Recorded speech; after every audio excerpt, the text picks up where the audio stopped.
کیا کسی کے سامنے جھکنا احترام ہے یا شریعت کے خلاف؟ حقیقت جان کر آپ حیران رہ جائیں گے۔ بسم اللہ الرحمن الرحیم۔ آج کی حدیث مبارک بوقت ملاقات جھکنے کی ممانعت۔ المعجم الاوسط حدیث نمبر 489، مجمع الزوائد حدیث نمبر 12780۔ حضرت عمر بن امیہ زمری رضی اللہ تعالیٰ عنہ نے بیان کیا، حضور نبی اکرم صلی اللہ علیہ وآلہ وسلم نے حضرت عمر بن عاص رضی اللہ تعالیٰ عنہ کو یعنی شاہ حبشہ نجاشی کے پاس بھیجا۔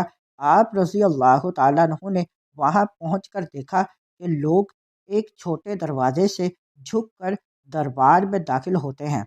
آپ رضی اللہ تعالیٰ عنہ منہ دوسری طرف کر کے الٹے پاؤں چلتے ہوئے داخل ہوئے اور اندر پہنچ کر سیدھے کھڑے ہو گئے۔ یہ منظر دیکھ کر حبشیوں پر گھبراہٹ طاری ہوئی اور انہوں نے آپ کو شہید کرنے کا ارادہ کیا۔ آپ سے کہنے لگے، آپ ہمارے طریقے سے یعنی جھک کر کیوں نہیں داخل ہوئے؟ آپ نے جواب دیا، ہم اپنے نبی کریم صلی اللہ علیہ وآلہ وسلم کے آگے نہیں جھکتے، حالانکہ مخلوق میں سب سے زیادہ آپ صلی اللہ علیہ وآلہ وسلم کی ہی تعظیم کرنی چاہیے۔ یہ سن کر نجاشی نے کہا، انہیں چھوڑ دو، انہوں نے سچ کہا۔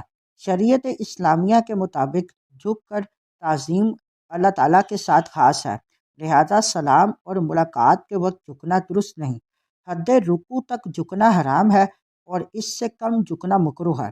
البتہ کسی اور مقصد کے لیے جھکنا جائز ہے، مثلاً علماء مشائخ کی دست بوسی۔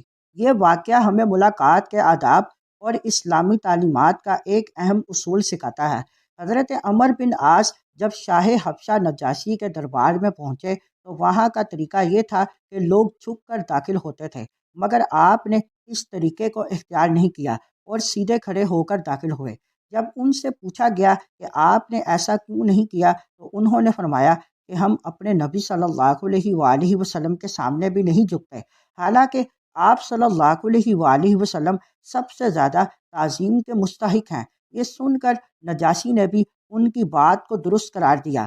اس واقعے سے ہمیں یہ اہم سبق ملتا ہے کہ جھک کر تعظیم کرنا صرف اللہ تعالیٰ کے لیے خاص ہے، کسی انسان کے سامنے رکوع کی طرح جھکنا جائز نہیں، کیونکہ یہ عبادت کی ایک شکل ہے جو صرف اللہ تعالیٰ کے لیے ہونی چاہیے۔ اسلام ہمیں سکھاتا ہے کہ عزت اور احترام ضرور کریں، لیکن سنت کے مطابق طریقے سے۔ ملاقات کے وقت سلام کرنا، مسکرا کر ملنا اور مصافحہ کرنا ہی درست اور پسندیدہ طریقہ ہے۔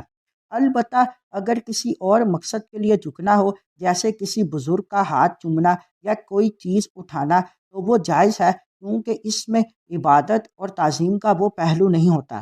ہمیں چاہیے کہ ہم اسلامی آداب کو سمجھیں اور اپنی زندگی میں اپنائیں۔ احترام ضرور کریں، مگر ایسا طریقہ اختیار کریں جو شریعت کے مطابق ہو۔